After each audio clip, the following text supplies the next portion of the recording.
Today we'll have a look at programming for bSolid with ONGAA CAM and the wizard.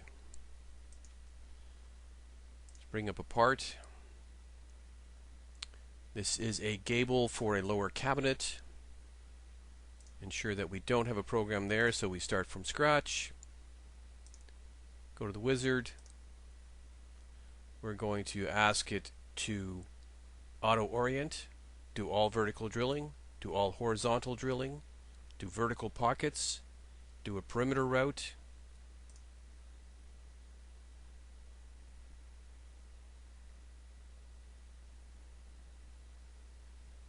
and our program is complete. Our vertical drill is here. This one operation will conduct all of this drilling operations here. Second vertical drill operation will do all the drilling on this face. Horizontal drilling will complete these two holes. Vertical pocket will create this dado and extend the pockets on either side, and have a perimeter route for nesting. Let's generate that program. Move over to bSolid and import it.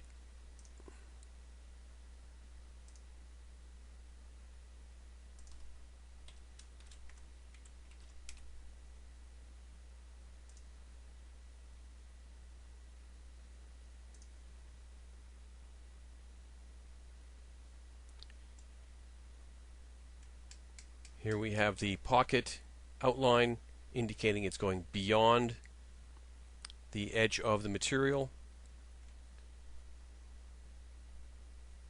Let's put that in isometric view and run that through.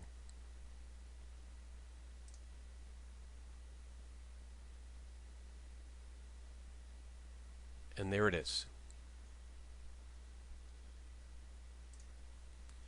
Let's now have another look at the flexibility of ONGAA CAM by going in and altering the size of this particular panel.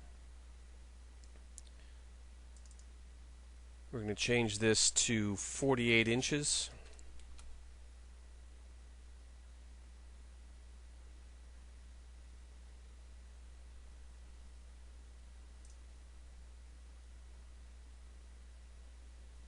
This panel was designed parametrically, so we have some linear patterns here that are extending. We've got actually 2 more rows of holes now for drawer slides. We're not even going to do a wizard or anything else. We're just going to generate a new program.